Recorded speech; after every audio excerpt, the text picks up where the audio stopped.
Hey everybody, it is Romania Black, and we are on part 10 of looking into the Modao Zushi novel and audio drama and manhwa. And so we're officially on season 2 of the audio drama. There are 3 seasons of the audio drama. We're officially starting season 2, so I'm pretty excited. We're getting into Yi City proper. When we last left off, Wushin and the young disciples had hoarded up into the coffin house along with XingChen, and then meanwhile Wanji is fighting Yang. I've recently been told it's Yang, not Yang, Zhu Yang, which is fine.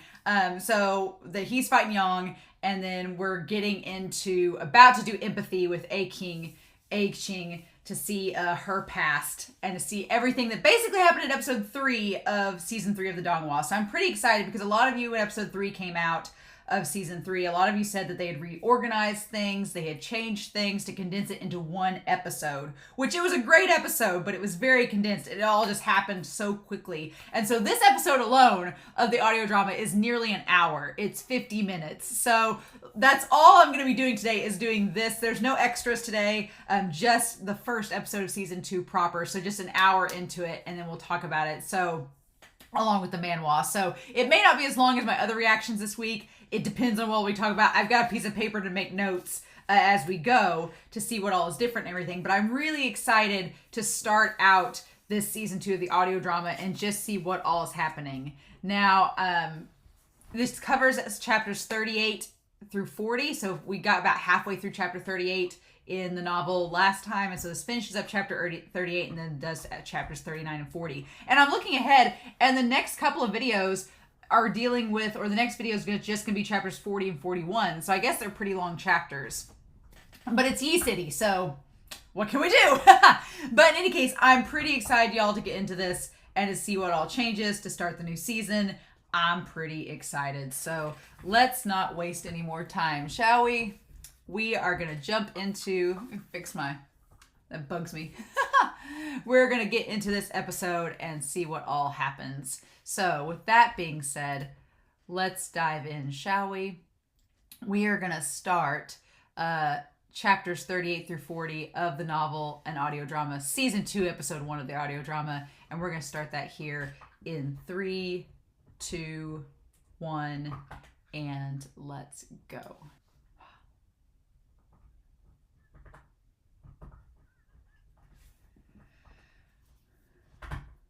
Very complicated. Oh, I really like the picture. It's of XingChen carrying Yang with her in the background. So I'm glad that the novel explains this more than the donghua, because it was a little confusing in the donghua at first. They kind of just streamlined it in the donghua. They didn't really explain it.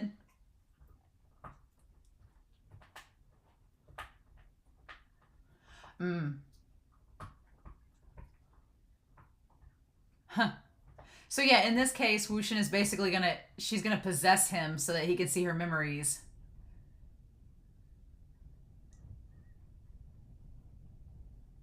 And he makes Ling the supervisor. Okay. Yeah, you want a young master?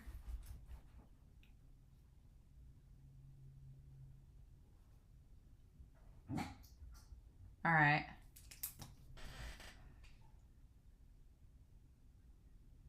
And Sijui says we're going to use a code.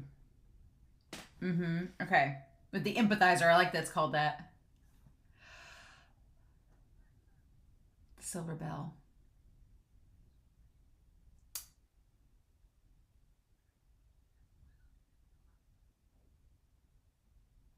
Huh. Such a hot and cold temper. Who are you calling young mistress?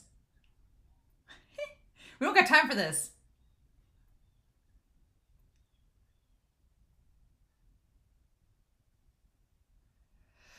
Ooh.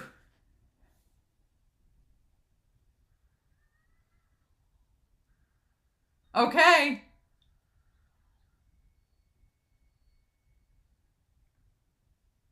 Okay.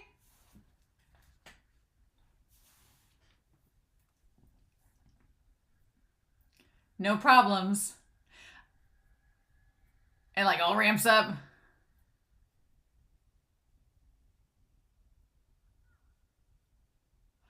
Oh. Yes. Yes. So they establish in here that empathy is the best way to see into somebody's memories when it's a situation like this. But it's also dangerous because if the spirit gets to be too much for the person that's the empathizer, then it can take them over. So good to know there's a risk. Sounds about like Wushin. He'll take the risk.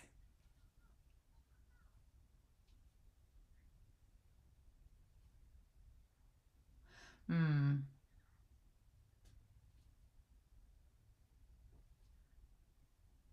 Hmm. Ugh.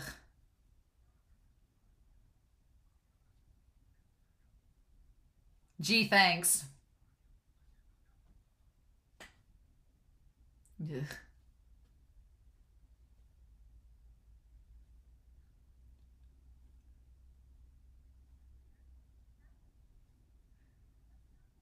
What if I was really blind? Yeah. Hmm. Ha.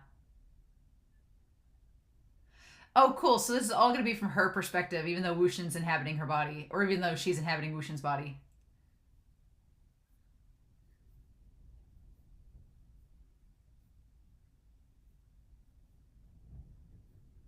Hmm. Into the next sucker.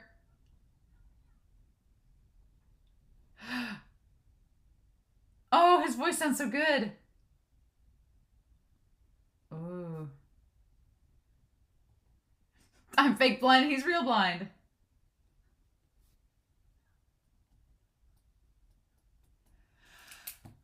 Oh. Aw.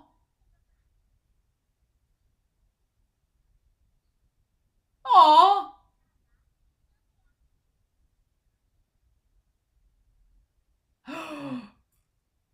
Oh.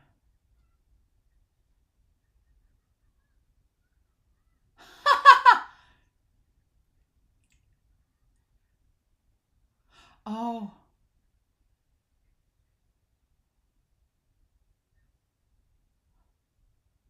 Oh. Oh. Oh. Hmm.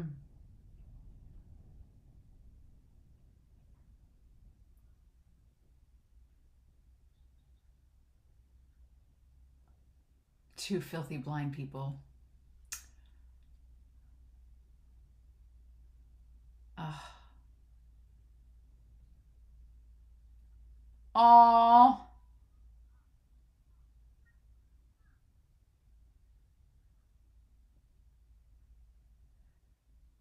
Hmm.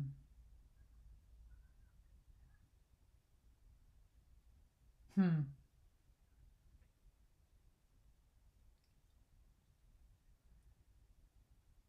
Oh. Aw. Hmm. She calls him by the proper name then.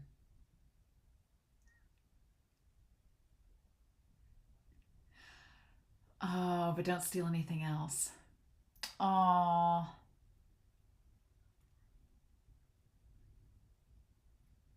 Hmm.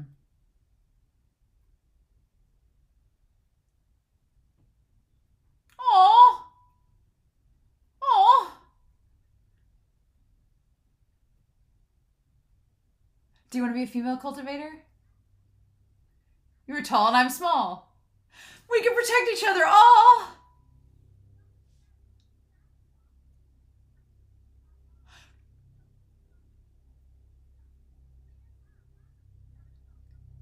Aw. You're so full of tricks. Aw. Hmm. It's very dangerous. Aw. He is so charming.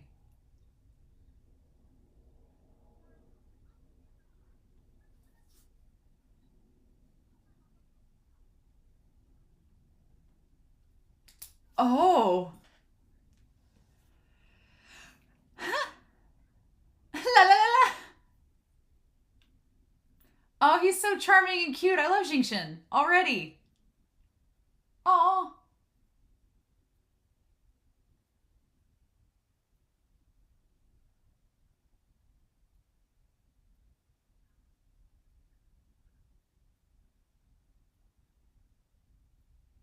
Hmm.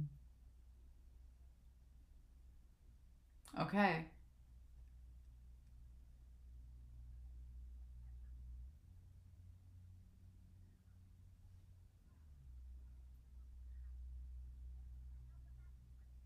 Oh.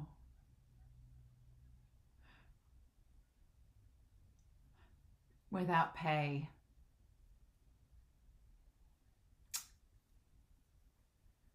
One problem at a time within my limits. Wow.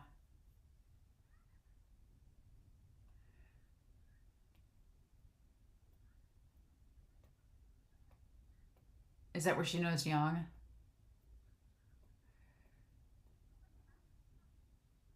Ooh. Because she has to pretend to be blind still.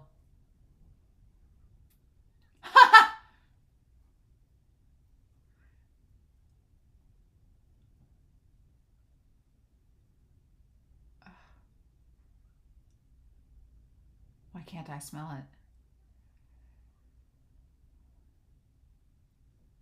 Oh, and that's where he knows he's young.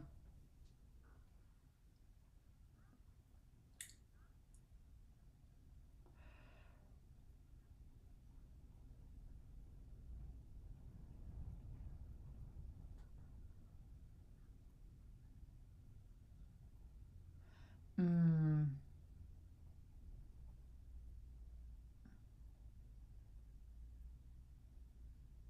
She's trying to think of a place to go to.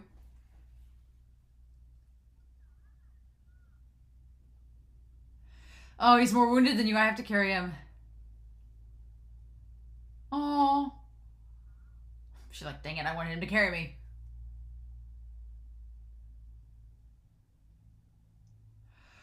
Oh, buddy.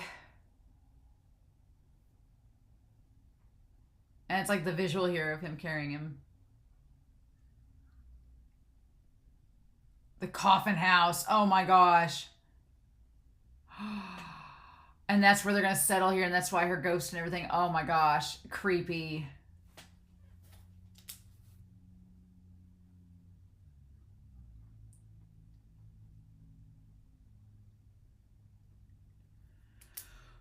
Instead of coming to this ghost place. Oh, because he's bleeding. So they can clean him up.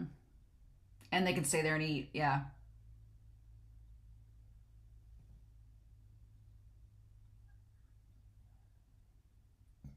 But she's like, yeah, I'm afraid.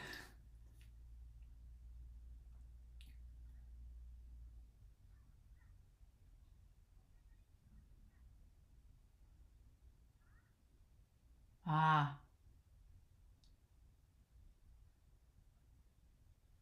Oh.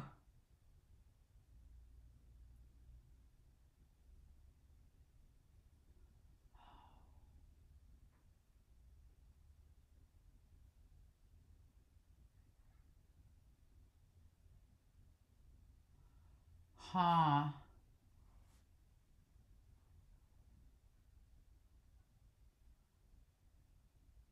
Hmm. His hand's missing a finger. Yeah, it's young.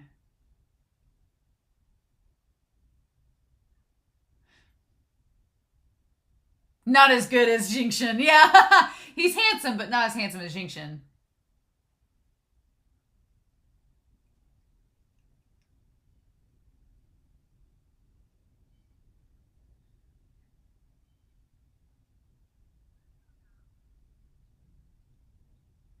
Ooh.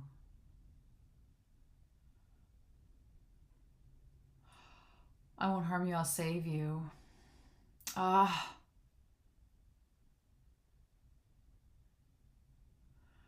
You look familiar, but I cannot recall. You have eyes. You can see for yourself.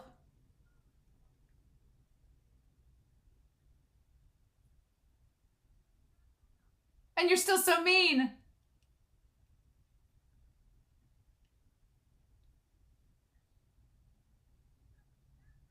Oh.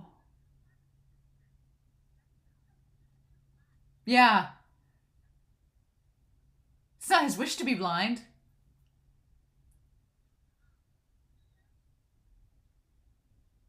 He doesn't mean ill. Mm. Hmm. A fierce flash in his eyes. Is he doubting me? Oh. For more than 10 years. And this is the first time someone suspects me. Oh, cool.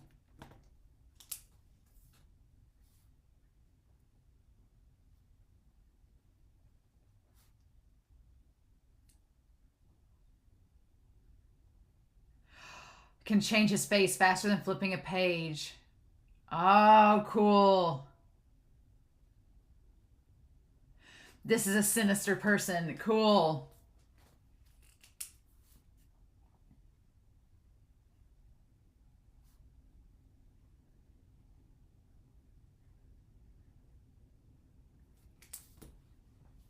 Why should I ask?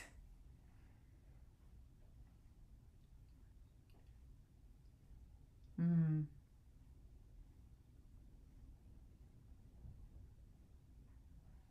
Hmm.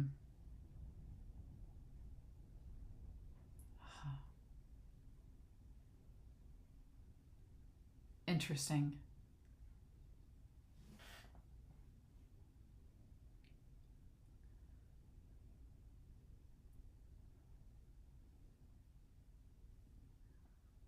I don't like that man in the room. Yeah.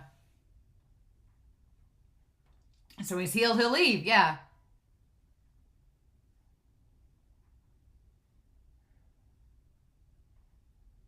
Hmm.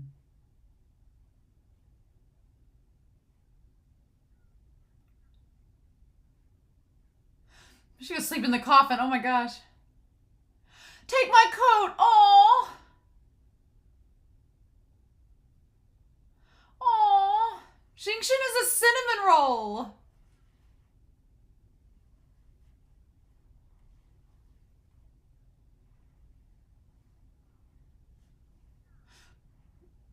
Oh.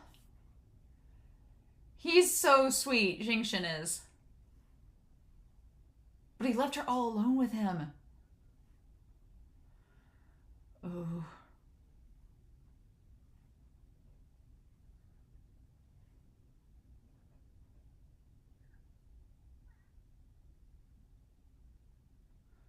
Ugh. Don't take candy from strangers.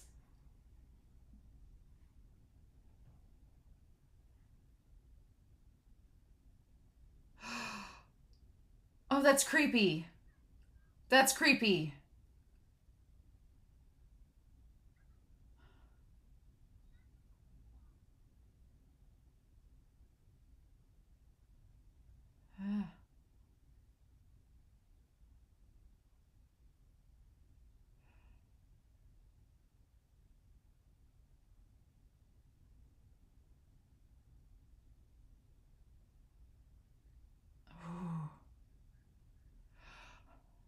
He was wanting to test her. Oh my god, this is so creepy.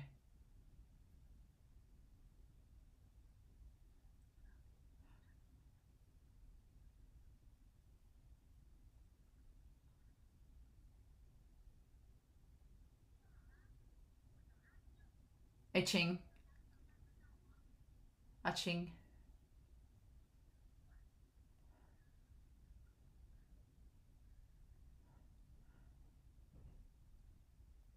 Oh, that laugh.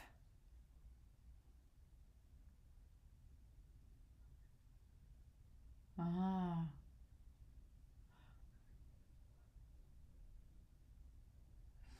Mm-hmm. Yep. Because he was denied it as a kid.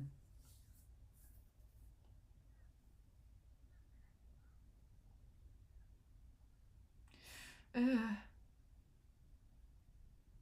Ooh, I don't like that. That's creepy.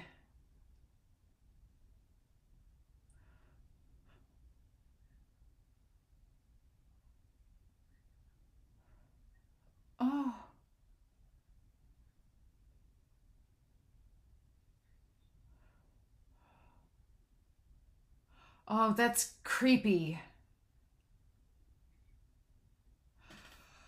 Oh.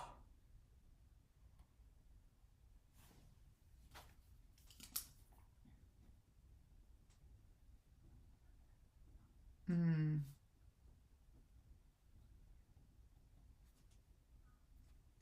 Ha. Hmm.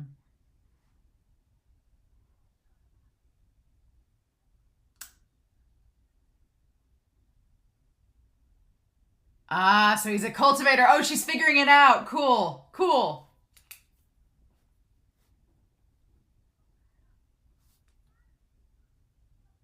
He's still really cool. Aw. Aw. Oh, shit.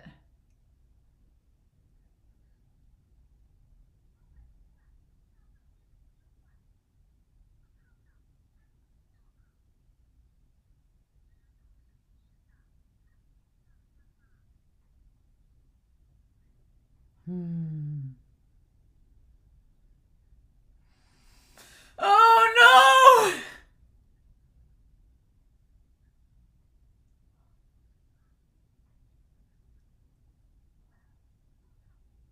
Oh, my gosh. He is creepy. Yang is creepy.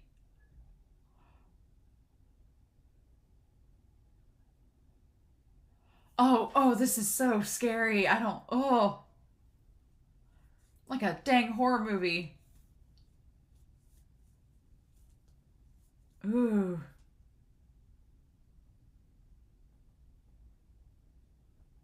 Ugh.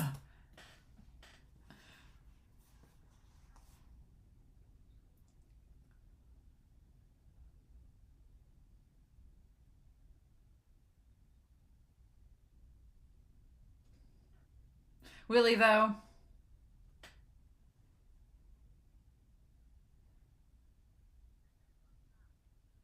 Stinky.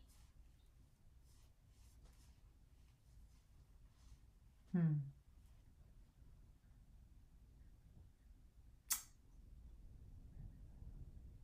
Mm.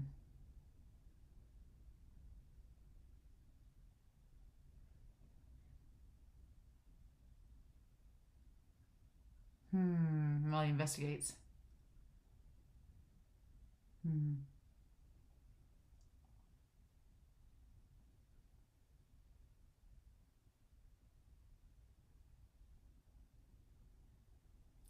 I've never done this. Ah.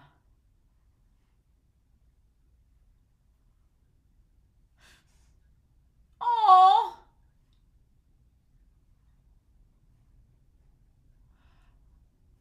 Oh. And this is them fixing the roof like in the episode. Hmm. His laugh is like so sweet. Oh my gosh. That whole chase of wits between him and Ching was like, that was kind of terrifying. Just a bit. Like, because you know that he knows, but he doesn't want to let on that he knows, and she knows that he might know. It's like, ugh. Mm-mm. A month.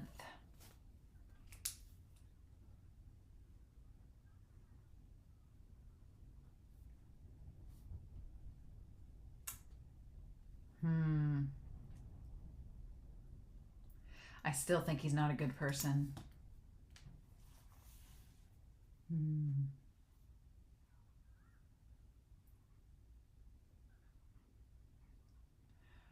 Oh, and it's just like in the episode. Oh, the flirting, I tell you.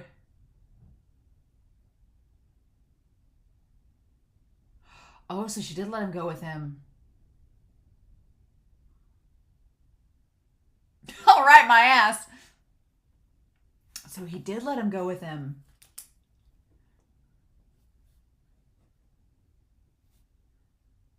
Yeah.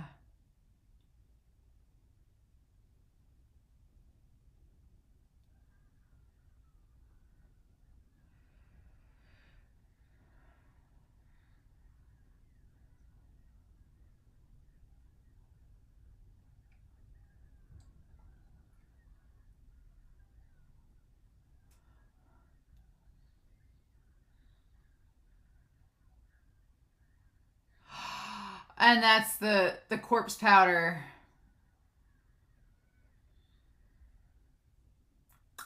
And you could barely hear it there. You could hear it though.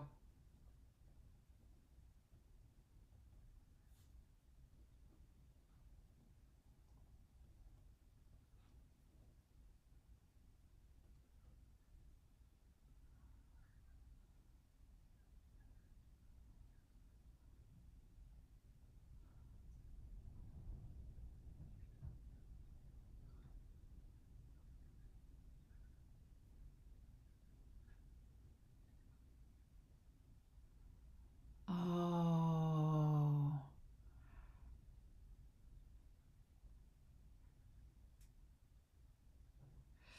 They're not all dead. You're killing them all.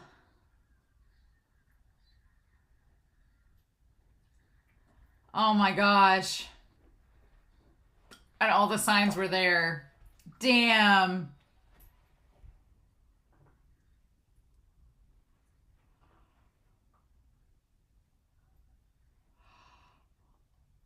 Oh no.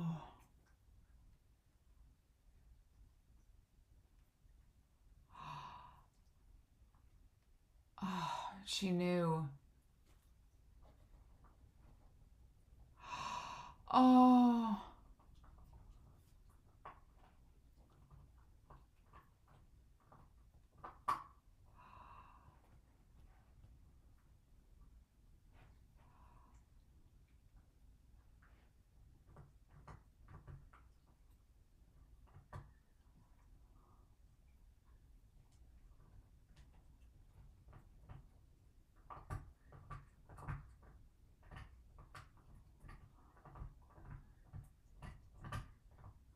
Oh.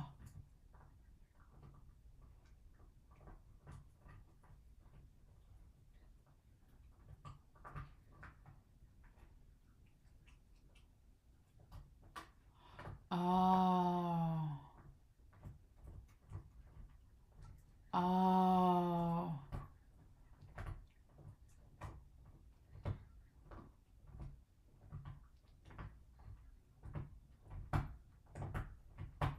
How'd they become walking corpses?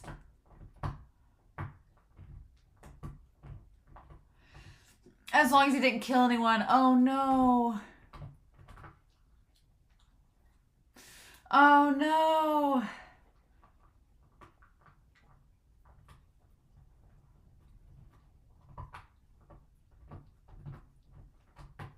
Yeah, something's not right. No. Oh my gosh. Oh. Damn. So yeah, this. Mm.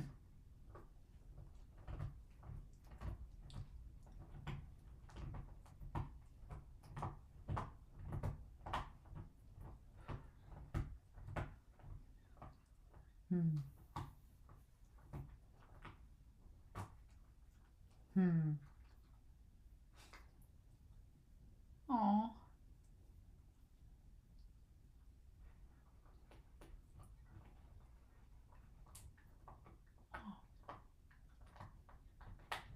There's a blizzard out there.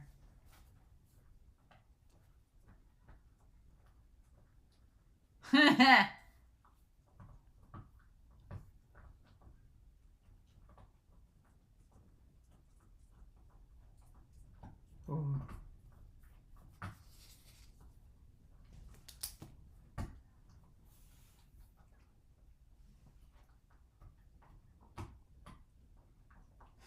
Aw.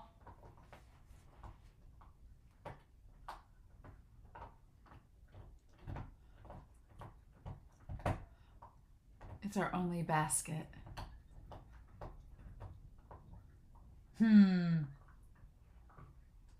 Yes.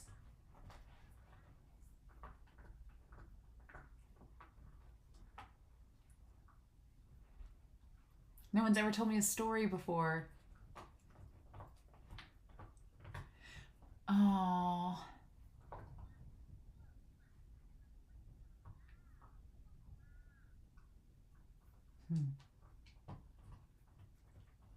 About a mountain.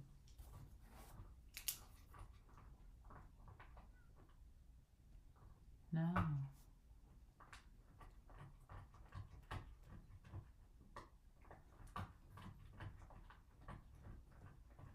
An immortal cultivator. This is Baoshan.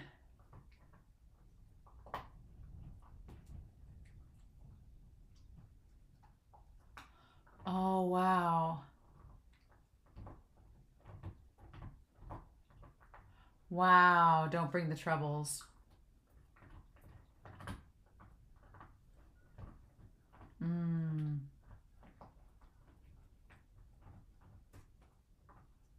Was a very good student.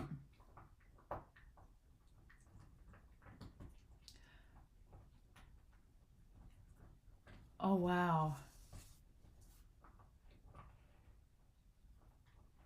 Oh.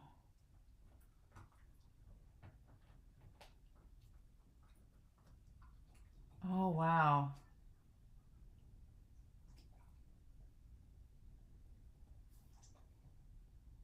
Oh.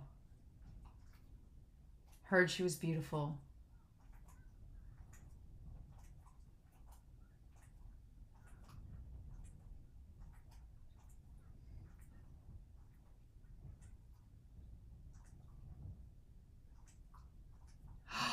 And that's Wushin's mom. Oh.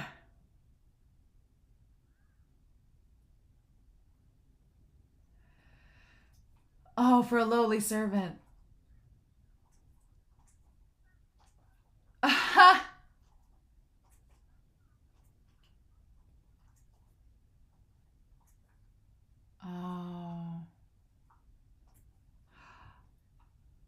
Oh, yep.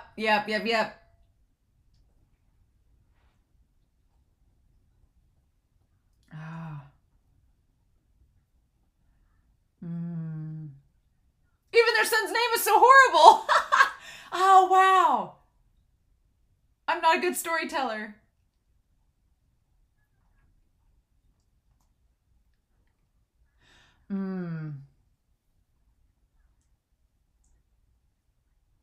Oh, of course you would. Ugh.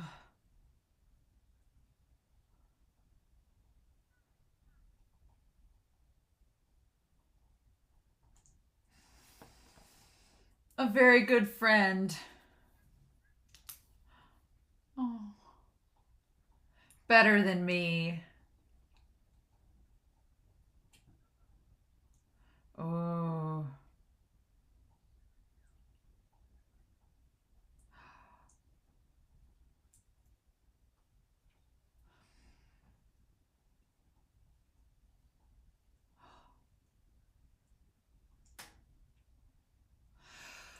Oh.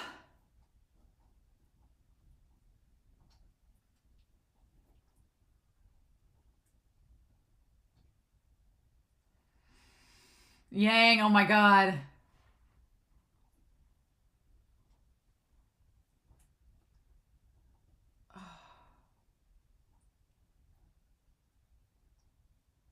Hmm.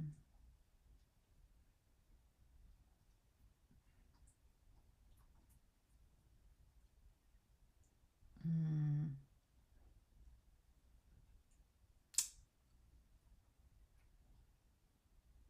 Ooh. And it was Chang, yeah.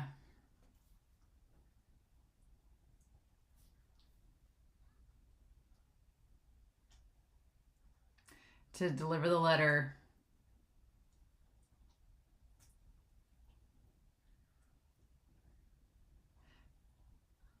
For a plate of food.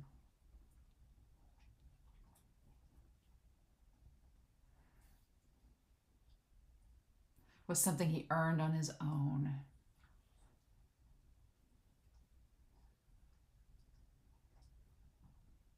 And he was illiterate.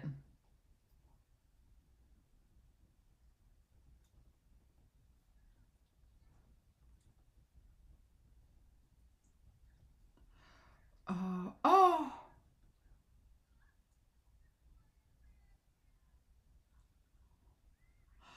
Oh.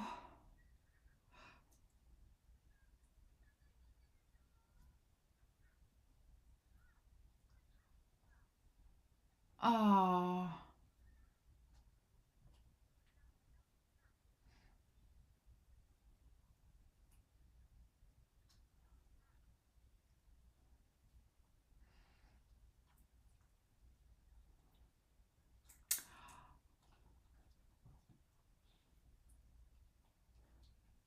Oh.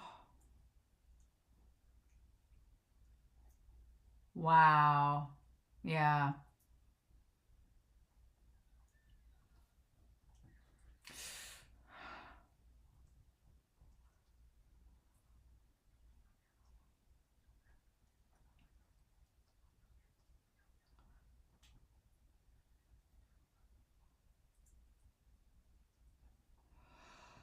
Oh.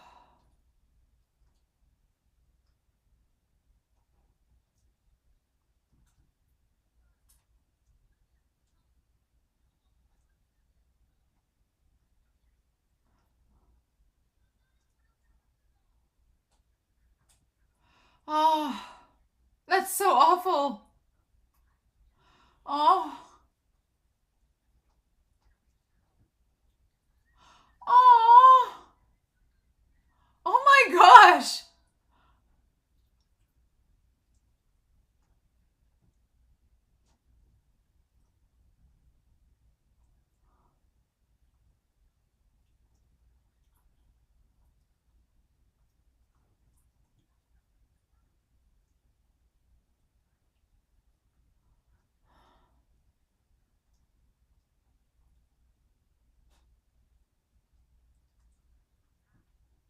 This is you, isn't it? The boy who liked to eat sweet things. It must be you.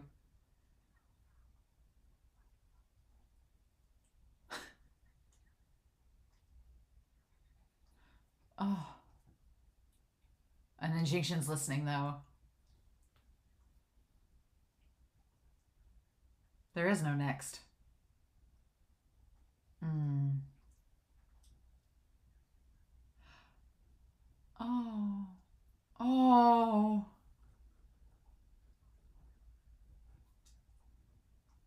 Mm. I'm out of candy. Mm. I didn't eat that many. Wow. Your stories are so frustrating. Yeah, both those were terrible stories. One is boring and one is horrible.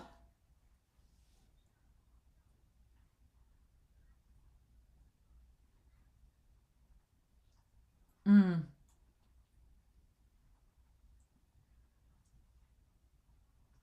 Mm.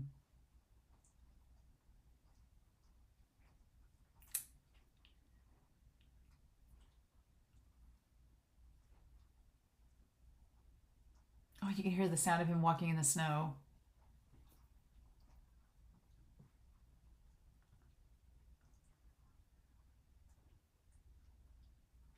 Potatoes. Wake that fiend. He's best at bargaining. Ooh, okay.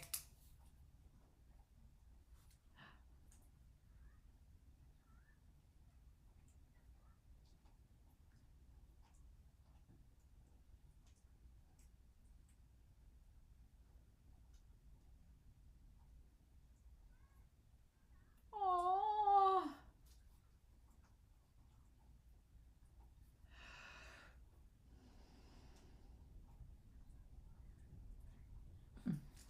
Mm.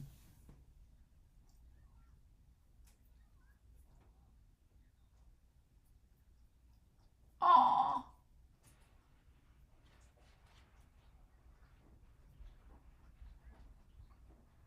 Not just for you. Oh, XingChen.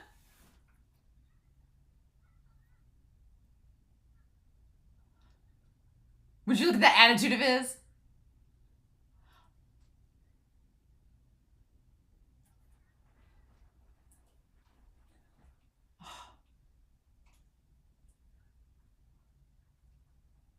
Oh my gosh.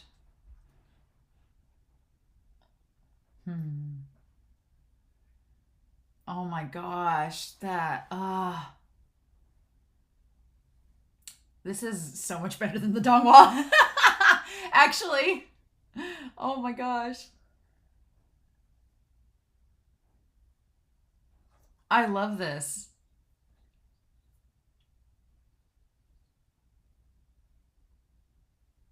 I mean, I like the visual of him giving them of leaving him the candy, and I like the way they animated Young's face whenever he saw the candy, but hearing this all play out in a much more elaborate order is a lot better.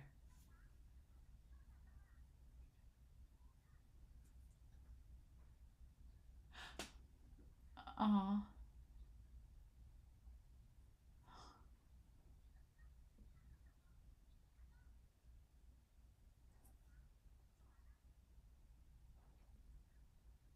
Hmm. How would she know she's gonna be taller than him though? I'm surprised he didn't point that out.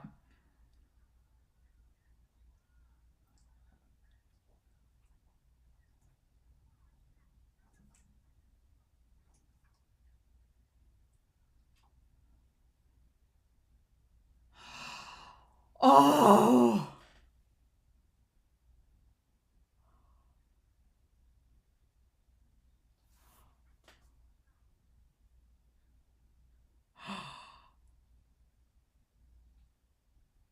Oh. A wild Song Lan appears. Yes.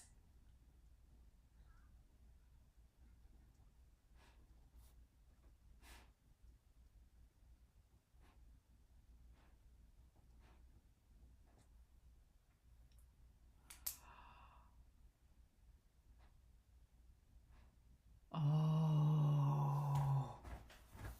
Oh crap. Did she hear that?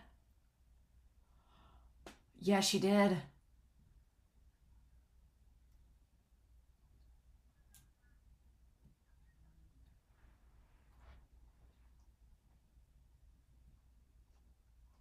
Oh my god. How can I make it so you have seen him?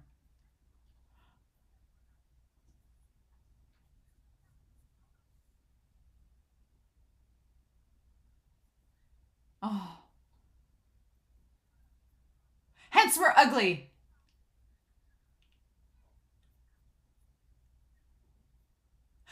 Pierre's good looking. Oh my god. Oh.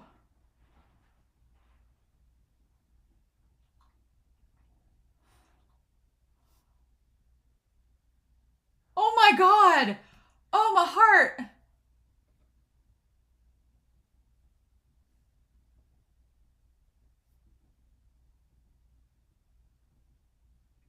Oh.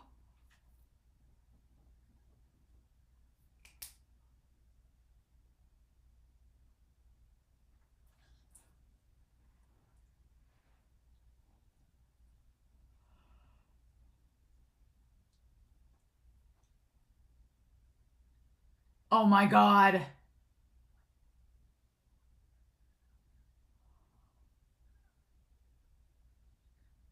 Oh my god.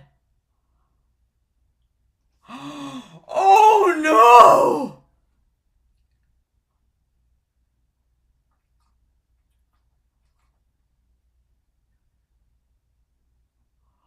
Oh my god.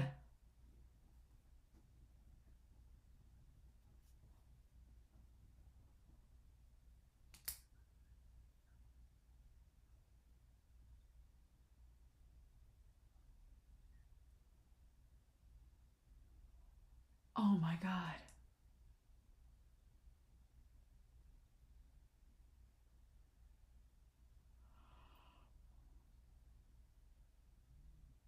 Shit, does Yang know? Does Yang know?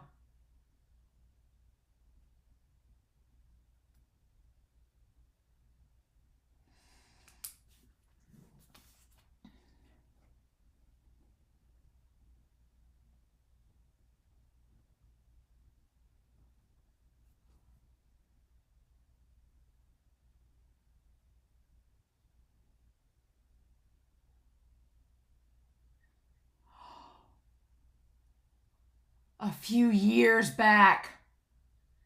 Oh my God.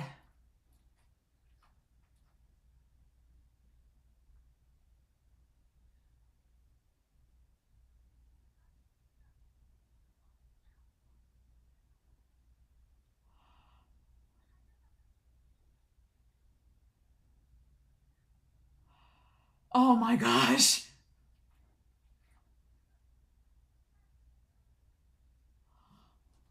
Oh my God.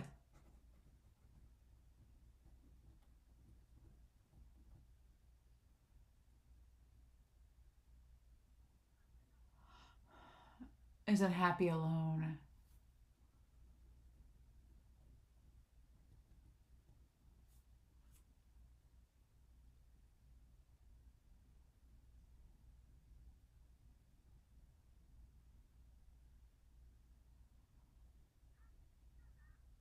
Are you gonna beat up that fiend?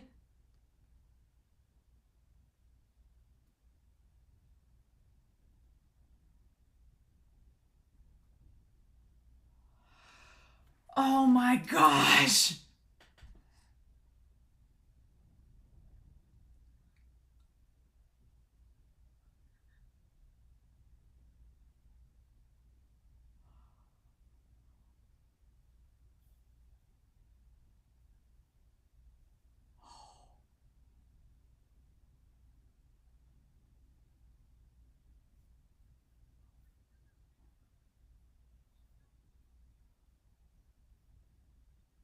So I guess he did just go to the store.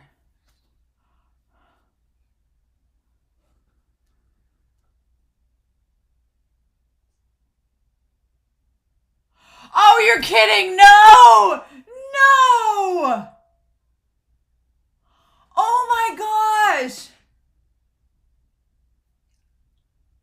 I can't believe that we're gonna stop it right there. Oh my gosh.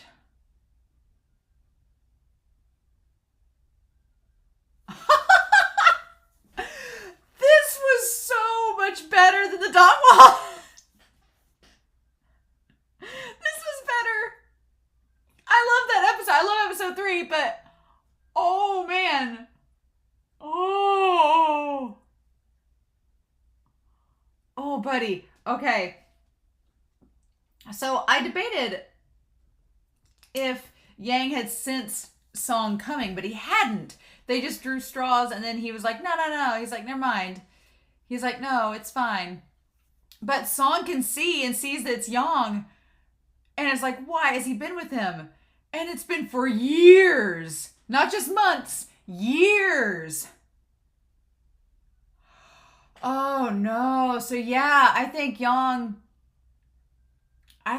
did develop feelings for XingChen and did come to love him and just didn't really realize what it was.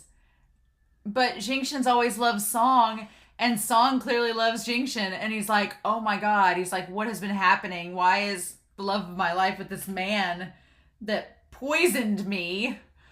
Oh my God. And so that's when he's going to confront him and kill Song. I can't believe it. And I don't know why I thought we'd get the whole E-City conflict in an hour. I was like, oh, 50 minutes, we're going to get the whole... So we're going to expand episode 3 into, instead of 30 minutes, 50 minutes. No, this is going to be like 3 hours worth of content. And Qing, A-Qing. I finally got that name pronounced right. A-Qing. Girl. This was crazy. I've got so many notes. So many notes.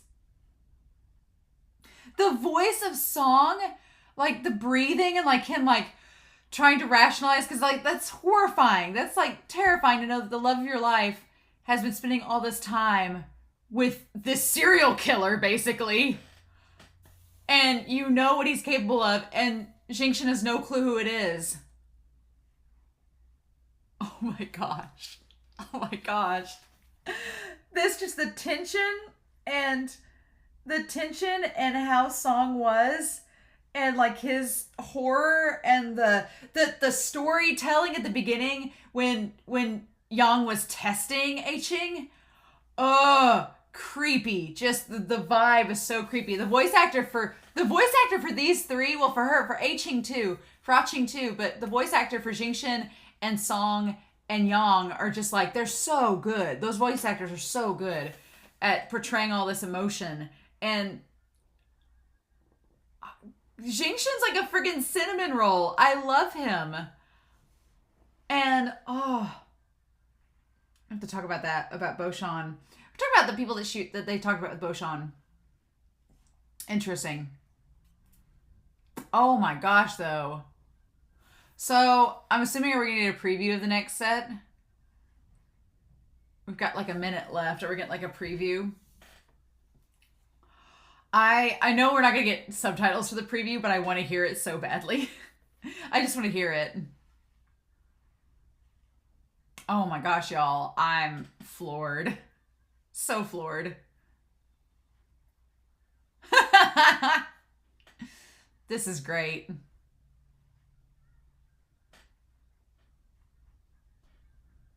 This is quite a long outro. I forget how long this outro is. I mean, it's beautiful. I love it. It's just very long. This episode, what a way to start season 2.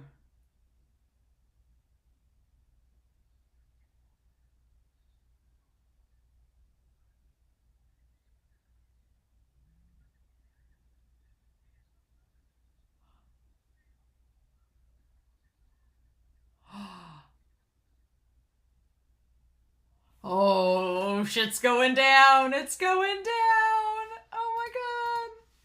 It's going down. Oh man. Okay. Okay, y'all. Oh, buddy. Oh my gosh. This was insanity. I knew it was going to happen.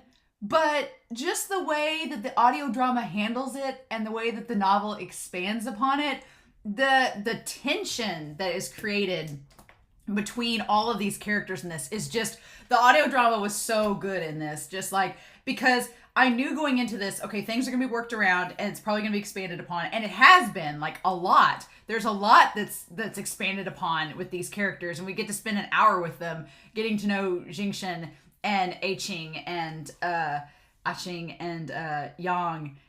God, and then now Song too. That's the one thing from the donghua that I was like, we just kind of had to rush through XingChen and Song's story and Yang. And so I felt like we didn't really get to know their characters as well. We get to know them in this, and it's kind of crazy. But yeah, oh my gosh. So I took lots of notes during this. So I definitely want to go over it. So I like that empathy is better explained in the novel, in the manhwa, and in the audio drama. It's better explained. Like, there's a whole panel. I've got the manhwa panels that I have pulled up here. There's a whole explanation in the manhwa of empathy, and saying that out of all the methods used to gain information from a spirit, empathy was the most direct, the most efficient, the easiest, and the most dangerous. Because yeah, Baby Ling is like, what happens if this spirit overtakes your body? Then it's going to possess you, and then we have a problem. But Wuxian in Mo Xianyu's body has a good constitution, and A-Qing is not going to try to possess him. She just wants her story being told, being heard. And so yeah, of course, the most dangerous yet efficient method would be the one that Wuxian would pick. Of course, right? Right? Because inquiry's not going to help, because we need to see the memories. So, and I like that they use Baby Ling's spirit, the bell that he got. There's a little flashback in the manhwa of Wen Ning with the bell giving it to Ling, but the audio drama and the novel don't really touch on it. So, but that's interesting. I guess it's the manhwa foreshadowing things. But yeah, I like that in this we get to see, in the audio drama, it's all through A-Qing's voice. It's all through A-Qing's voice, all hers. And in the novel, Wuxian in the novel and in the manhwa, Wuxian is periodically, he kind of bumps in to remind us that he's being possessed by her, so he's still aware of what's going on. So he kind of includes commentary in the manhwa and the novel, whereas in the audio drama, he does not. It's just from her perspective, and it's all her voice. But XingChen, XingChen is a cinnamon roll. He's so precious. Oh my gosh. I can't believe how precious he is. He's such a gentleman. He's so kind to her. He's so soft spoken. He's kind of like, he's similar to Wanji, but not as stoic or cold, right? He's a different character than Wanji. He's still noble and respectful, but he's such a cinnamon roll. I'm like, if like Wanji and Ning got together, that's kind of what XingChen is. He's like just a cinnamon bun. He's so kind. And the tragic thing is, and Wuxin notes it in the novel and in the manhwa, that it's just the worst luck. XingChen is the most unlucky person. And because he's so kind-hearted and easily willing to give himself to help others, that Yang completely takes advantage of him and completely fools him. And it's like, and the audio drama doesn't really explain it as much as the novel and the manhwa does, because listening to the audio drama and watching the donghua, I was like, how did XingChen not recognize that it was Yang? But in the novel and in the manhwa, it's established that he had coughed up so much blood originally that his voice was raspy, and if you were blind, then you were just fooled. And then as the story goes on, Yang kept his voice in the same raspiness throughout so that XingChen never caught him. But he did that for years. For years. That's what blew my mind. When that was there were so many points of the audio drama where the tension was there, and when characters said certain things, you were like I think my jaw was on the ground the entire time listening to this, especially in certain parts here. But yeah, XingChen's just charming. He's just charming and wonderful. And so they settle into the coffin house, which is where he's buried, which is where his corpse is. They settle into the coffin house. They find Yang outside. They find Yang outside of right where Wuxin and Wanji were entering Yi City. That's where they found him at. And I like that Qing is really smart. She has a lot of street smarts, and she knows what she's doing. And her convincing him, she's been pretending to be blind for 10 years. So she knows what she's doing. And that the tension was that Wuxin is inside. She's possessing Wuxin, so Wuxin's seeing all of her memories. He can't do anything. Wuxin just has to live out these moments through her eyes, but he doesn't know what's going on. He can't do anything. So whenever Yang is testing her, it's so creepy because just the way his voice is just so slimy in that moment. And he's just like, come here, little girl, let me give you some candy. I'm like, stranger danger. We do not take candy from strangers. No. And she's smart enough that she's not fooled. But because she could actually see him, she gets to see his micro expressions and everything. And she makes the comment that his face can flip like a light switch, like a switch. His face can flip just on an instant, and he can change expressions. And it's just like he instantly changes personalities depending on the situation. It's kind of crazy because he's an actor, not as good of an actor as Hui Sang or Yao, but an actor. But yeah, the idea of the candy, and it was like such a cool game of wits between them going back and forth, trying to figure each other out, and she finally passes the test. And so then, yeah, they fix the roof because XingChen wants to stay there. And in the donghua, we got that roof scene, but a month had passed before they even got to the roof fixing scene. So we got to see them together for a month, and Qing still doesn't trust him. And XingChen's like, well, you're healed up enough. Maybe you can help me with this roof. And so then, yeah. And then, unlike the donghua, Yang starts to go on the night hunts with XingChen. And that's where the whole corpse thing and the corpse powder and all that comes up. Which just makes it worse. Because when you think about it, then you're like, Yang the whole time was just poisoning all these people and having XingChen kill them while he's just standing there watching this blind man do his bidding. It's so disturbing. It's so disturbing.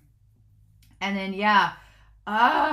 So there's a really cool point in the audio drama where Qing is debating whether or not she believes that XingChen killed these people. And then she observes the body and she's like, oh, well, no, he didn't kill him. And Wuxin's like, put two and two together. There's so many points in the novel where Wuxin's like, put two and two together. Look at his point out that he doesn't have a pinky, because in the novel it's pointed out that Yang does everything he can to avoid his left hand being noticed, to avoid XingChen touching his left hand, because if he had touched his left hand and noticed the pinky was gone, he would have known it was Yang. So he's avoided that. And so that's a really clever note to put in the novel that that's also how he avoided being caught, which to think that Yang had to be on his guard that entire time is pretty crazy.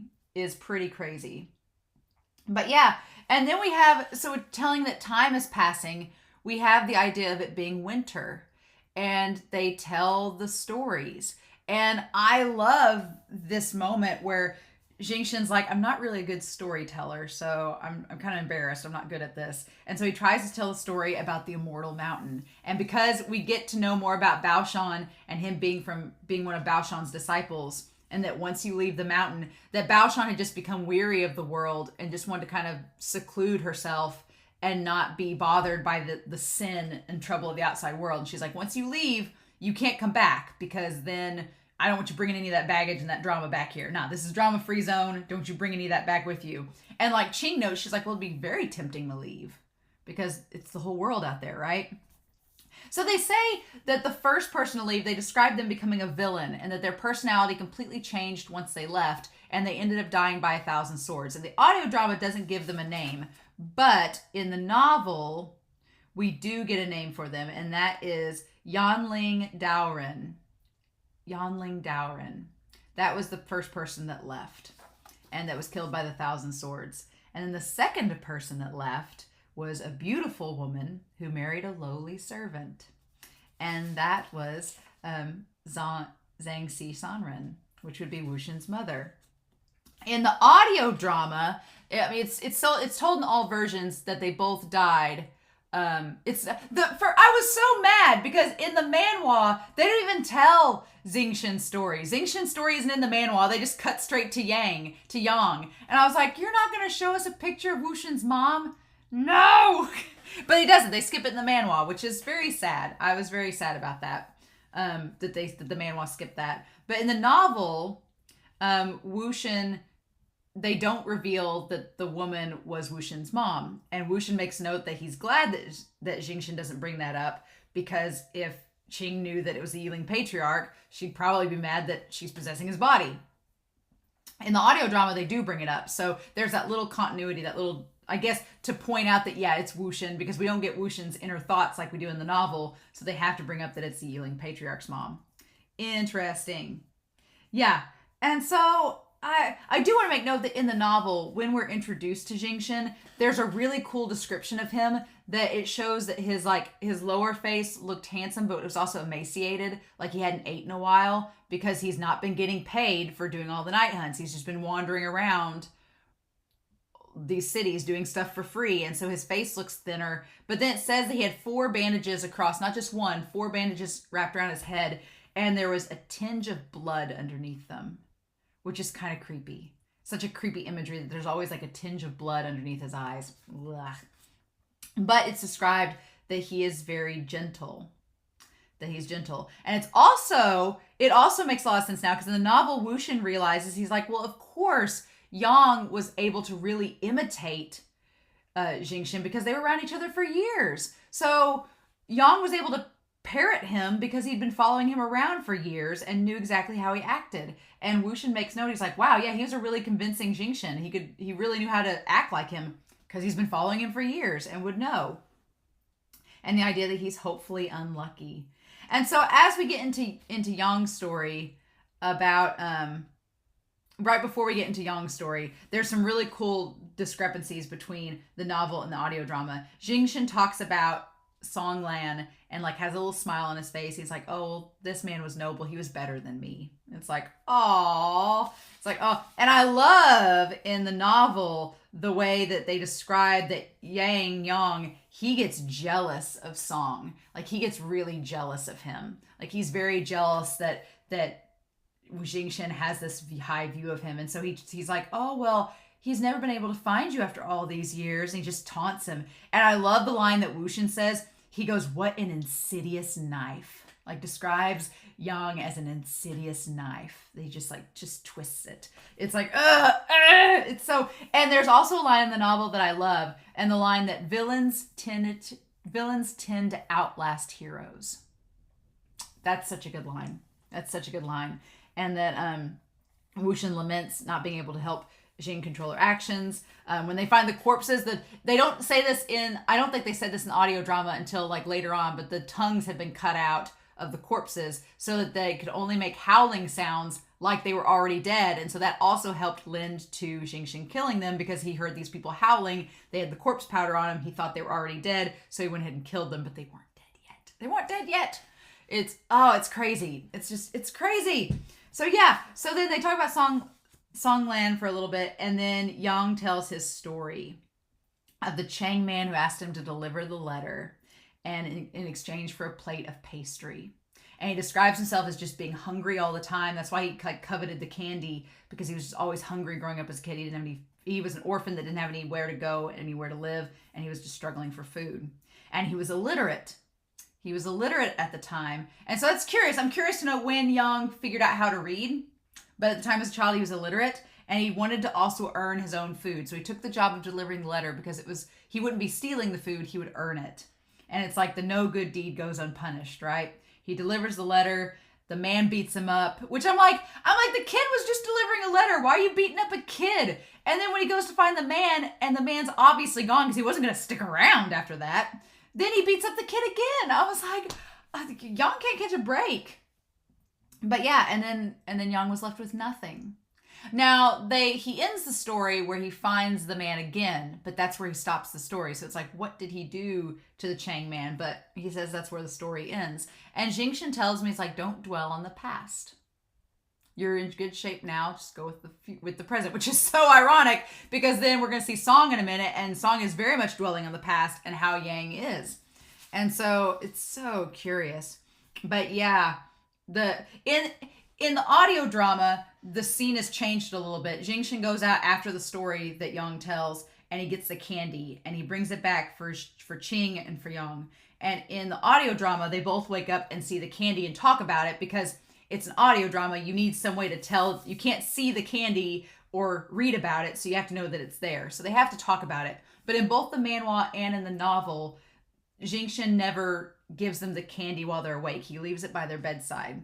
And I love the image, and I'll pull it up, the image of Yang with the candy by his bed. I love him just looking at it. And in the novel, it's the same way, that he had this indiscernible look on his face. And it's like, for the first time in his life, someone genuinely treated him kindly. It's like he doesn't know what to do with these emotions. We talked about this in the donghua, but Yang's big thing is he doesn't know. I think he realizes he's in love with XingChen by the end of this, but he doesn't know what to do with that feeling of love. It's so foreign to him that he's been manipulating and using XingChen this whole time. And by the end of it, by the time XingChen kills himself, which I'm assuming is going to happen in the next chapters, and I can't wait, by the time that happens, he doesn't know what to do. He doesn't know what to do with those emotions. And so the only thing he knows how to do is to lash out and be violent, and it ultimately is to his ultimate detriment, because XingChen kills himself. It's like, But yeah, the candy is not outright. It's kind of just given to him off to the side in the manhwa and the novel. But man, and so then Song, when Song showed up, that just floored me in the audio drama for a number of reasons. One, because the first thing is that Song and XingChen have so much in common. Like, they both talk to Qing the exact same way when she first meets him. And that's kind of what throws her off. She's like, oh, you sound familiar. You sound like somebody I knew. And it's like, yes. And so then I put in my notes, a wild Song Lan appears. Yeah, and he says the same things that XingChen said to Qing. And so then she starts to question him, to test him, and because he figures out that XingChen is there. And the voice acting by Song's voice actor, the voice acting when he figures out that XingChen is there, he's like, he's here. Like, he's been it sounded like someone that's been searching for someone for years. It was beautiful. And she questions him and asks, like, is he good looking? And he's like, he is fine in appearance. It's like, oh my gosh. So yeah, oh my gosh, the point, I put hearts by this. I wrote Song Lan once he hears that XingChen is close to him. I put hearts all around it because like his voice acting and like that moment where he just feels like he's so relieved and happy to find XingChen. It's beautiful. But then they find out that Yang is there with them. And that, I know my jaw had to be on the floor because that whole voice acting, the tension where, and it's like a horror movie unraveling because Song is like, he's like, how long has this man been here with you all? And when Qing said a few years, I was like, oh, because in the donghua, because it happened so fast, I thought it was just like a couple months that they knew each other. And I was like, oh, he's been fooling him for a couple months. In this, no, it's been years, like many, many months. And to the point where it's almost become domestic. Like they've just been doing all this stuff. And Qing makes a point of saying that they had all the corpses at the beginning, but now it's just wild beasts and they don't really night hunt as much anymore. So whatever Yang wanted, it seemed like they accomplished it. And then he kind of just backed off. So the sad thing in all of this is that I do think Yang had gotten into this nice little domestic routine with XingChen and they'd formed this little family. And kind of like Wuxin and Wanji and Sizhui, it was like XingChen and Yang and Qing. They formed a family that was kind of similar. And then the moment that Song shows up, and it's like it all crumbles. And the sad thing is that you have Song, who clearly loves XingChen who clearly loves Song, and then Yang is like this unrequited little triangle head butting in because Yang has developed feelings for XingChen. And then it's like you've developed feelings for someone and then their ex comes walking in and you're like, oh no, but they're not really their ex. So yeah. And I felt really bad and you can hear it in Song's voice actor when Qing says that XingChen seemed like he was unhappy alone. So he's enjoyed Yang's company and his jokes. And you can just see like the labored breathing on Song's part. Like you can tell Song feels guilty for XingChen being alone all this time and for the company he's found to have been this guy that has been responsible for all their turmoil and then being separated. Oh. And I thought for a second that Yang sensed Song coming, but he did not. And that makes the next part even more sad because then Yang just went to get groceries like normal and then along the way he stumbled into Song again. And the novel, the way they describe it, Wuxin describes it, it was like a bucket of water had been thrown onto someone's face and Yang's face suddenly became scary. Like it was just in that moment, like a light flip switched and everything went back to like all those years of him like slowly warming up to XingChen and getting domestic was like gone. Like the moment Song showed up.